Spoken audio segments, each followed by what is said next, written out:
किसी नगर में रोहन नाम का एक लड़का रहता था। उसकी उम्र करीब 22 वर्ष थी और वह पढ़ाई खत्म करने के बाद किसी उद्देश्य के बिना दिन भर इधर उधर घूमता रहता था। उसे ना किसी काम में रुचि थी, ना ही कोई ऐसा सपना था जिसे पाने के लिए वह मेहनत करता। रोहन के माता पिता उसकी इस स्थिति को देखकर चिंतित रहते थे। उन्होंने कई बार उसे समझाने की कोशिश की, लेकिन हर बार वह उनकी बात अनसुनी कर देता। दोस्तों, आज की कहानी बहुत ही ज्ञानवर्धक है। कहीं आप कहानी में खो ना जाएं, इससे पहले वीडियो को लाइक और द बोधी जोन को सब्सक्राइब कर लीजिए। तो चलो कहानी शुरू करते हैं। रोहन का दिन व्यर्थ की गतिविधियों में निकलता था। वह अक्सर अपने दोस्तों के साथ सड़क किनारे चाय की दुकान पर बैठा गपशप करता। कभी वह मोबाइल पर गेम खेलता तो कभी बिना उद्देश्य के सोशल मीडिया स्क्रॉल करता। धीरे धीरे उसकी यह आदतें उसकी सेहत पर भी असर डालने लगी। उसका शरीर कमजोर हो गया, आंखें लाल रहने लगी और वह मानसिक तनाव महसूस करने लगा। उसके मित्र भी उसकी हालत को लेकर मजाक उड़ाने लगे। एक दिन उसके दोस्त ने हंसते हुए कहा, अरे रोहन, तुम तो बस इसी चाय की दुकान के स्थायी ग्राहक बनकर रह जाओगे। तुम्हारे जीवन का क्या उद्देश्य है? यह सुनकर रोहन को बुरा तो लगा, लेकिन उसने अपने दोस्तों के तानों को भी गंभीरता से नहीं लिया। एक सुबह जब सूरज धीरे धीरे पूर्व दिशा से निकल रहा था और नगर के लोग अपने अपने कार्यों में व्यस्त हो रहे थे, रोहन ने सोचा कि आज वह थोड़ा टहलने जाएगा। वह यूं ही बिना किसी लक्ष्य के चलते चलते नगर के बाहर स्थित एक पुराने बौद्ध मठ तक पहुंच गया। वहां का वातावरण बहुत शांत और दिव्य था। पेड़ पौधे हरे भरे थे और हवा में एक अद्भुत ताजगी थी। मठ के पास एक बड़ा सा बोधि वृक्ष था, जिसके नीचे एक वृद्ध बौद्ध भिक्षु ध्यान में मग्न बैठे थे। उनका चेहरा तेजस्वी था और उनके व्यक्तित्व में एक विशेष आभा थी। रोहन ने उन्हें कुछ देर तक देखा और फिर धीरे धीरे उनके पास जाकर बैठ गया। भिक्षु ने आंखें खोली और रोहन को अपनी ओर देखते हुए मुस्कुराए। उन्होंने बड़े प्यार से कहा, वत्स, क्या तुम किसी परेशानी में हो? तुम मुझे बहुत विचलित लगते हो। रोहन ने अपनी जीवन की दुविधा को भिक्षु के सामने रखते हुए कहा, स्वामी जी, मेरे जीवन में कोई उद्देश्य नहीं है। मैं हमेशा खाली बैठा रहता हूं और मुझे समझ में नहीं आता कि मैं क्या करूं। मेरे पास ना तो कोई सपना है और ना ही किसी चीज के लिए प्रेरणा। भिक्षु ने कुछ देर तक रोहन को ध्यान से देखा और फिर गहरी आवाज में बोले, पुत्र, खाली बैठना सबसे बड़ा अभिशाप है। तुम्हारा मन और शरीर दोनों ईश्वर की दी हुई अमूल्य देन है। यदि तुम इन्हें व्यर्थ में बर्बाद करोगे तो यह जीवन भी बर्बाद हो जाएगा। मैं तुम्हें सफलता के 10 नियम बताता हूं। यदि तुम इन्हें अपनाओगे तो तुम्हारा जीवन बदल सकता है।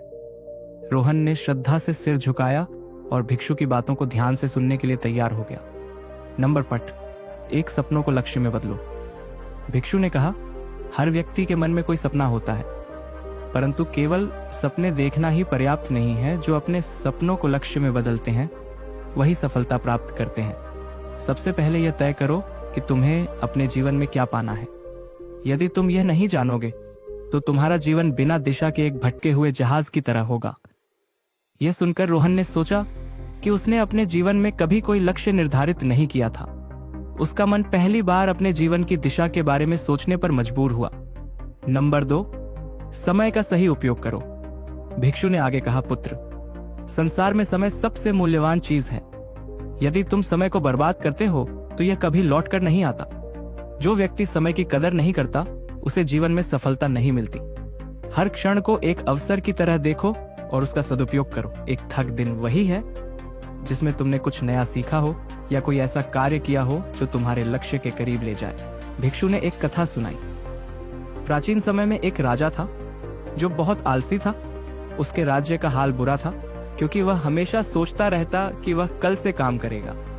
एक दिन उसका राज्य शत्रुओं ने छीन लिया। तब उसे एहसास हुआ कि उसका आलस्य और समय की बर्बादी ही उसकी हार का कारण बने।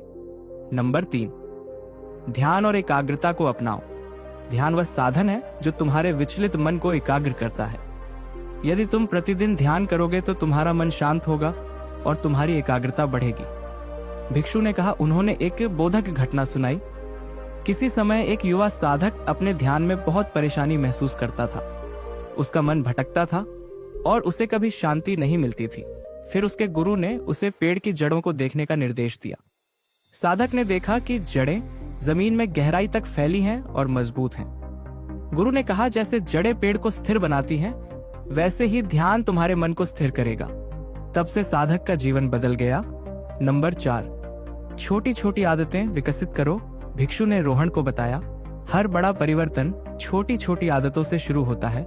तुम हर दिन एक नई सकारात्मक आदत अपनाने की कोशिश करो, जैसे सुबह जल्दी उठना, पढ़ाई करना या व्यायाम करना। लगातार छोटे छोटे सुधार तुम्हें महान उपलब्धियों तक ले जाएंगे। रोहन को याद आया कि वह कभी अनुशासन में नहीं रहा था। उसने सोचा कि अगर वह अपनी आदतें सुधारना शुरू कर दे तो शायद उसका जीवन भी बेहतर हो सकता है। नंबर 5, स्वास्थ्य का ध्यान रखो। भिक्षु ने गंभीरता से कहा, एक स्वस्थ शरीर में ही स्वस्थ मन का निवास होता है। यदि तुम अपने शरीर का ध्यान नहीं रखोगे तो तुम्हें सफलता प्राप्त करने में कठिनाई होगी। तुम व्यायाम करो, पौष्टिक आहार लो और अपनी दिनचर्या में संतुलन बनाए रखो। स्वास्थ्य ही सबसे बड़ी पूंजी है। रोहन ने यह सुनकर सोचा कि वह कितना कमजोर हो गया था। उसने फैसला किया कि वह अपने शरीर को मजबूत बनाने के लिए हर दिन व्यायाम, संगीत करेगा। नंबर 6, सकारात्मक सोच रखो। भिक्षु ने कहा, यदि तुम अपने जीवन में सकारात्मक सोच अपनाओगे तो तुम्हें हर परिस्थिति में अच्छा देखने की आदत हो जाएगी। तुम अपने विचारों को नियंत्रित करो, क्योंकि वही तुम्हारे कार्यों को प्रभावित करते हैं। नकारात्मक सोच सिर्फ बाधाएं खड़ी करती हैं। भिक्षु ने एक प्रेरणादायक कथा सुनाई। एक किसान था जिसके खेत में बाढ़ आ गई। वह सोचता रहा कि अब उसका क्या होगा। फिर उसने सकारात्मक दृष्टिकोण अपनाया और नई फसल उगाने का प्रयास किया। उसकी मेहनत रंग लाई और उसकी फसल पहले से बेहतर हुई। नंबर 7, आत्म अनुशासन का पालन करो। आत्म अनुशासन के बिना तुम किसी भी लक्ष्य को प्राप्त नहीं कर सकते। भिक्षु ने कहा, खुद को अनुशासित करना सीखो। यह जानो कि कब क्या करना है और कब क्या नहीं करना। अपने समय और ऊर्जा का सही दिशा में उपयोग करो। नंबर 8, विफलताओं से सीखो। जीवन में असफलता ही तुम्हारा सबसे बड़ा शिक्षक है। तुम असफलताओं को अपने अनुभव की तरह देखो और उनसे सीखो। भिक्षु ने सलाह दी। नंबर 9, हर दिन कुछ नया सीखो। भिक्षु ने कहा, ज्ञान अर्जित करने से तुम अपने जीवन में नई ऊंचाइयां पा सकते हो। हर दिन कुछ नया सीखने की आदत डालो, चाहे वह किताबें पढ़कर हो, किसी विशेषज्ञ से सलाह लेकर या अपने अनुभवों से। सीखने की प्रक्रिया कभी समाप्त नहीं होती। नंबर 10, कभी हार मत मानो। एक बार एक मूर्तिकार ने एक सुंदर मूर्ति बनाने की कोशिश की, पर बार बार उसकी मूर्ति टूट जाती। उसने हार नहीं मानी और हर बार अपनी गलती से सीखता रहा। आखिरकार उसने एक उत्कृष्ट मूर्ति तैयार की, जिसने उसे प्रसिद्ध बना दिया। तो दोस्तों, उम्मीद करता हूं आपको यह कहानी पसंद आई होगी। ऐसी और कहानी वीडियो पाने के लिए द बोधी जोन को सब्सक्राइब करें और वीडियो को लाइक करें। मिलते हैं फिर किसी ऐसी और कहानी वीडियो के साथ। अपना ख्याल रखें। कमेंट में नमो बुद्धाय लिखना ना भूलें।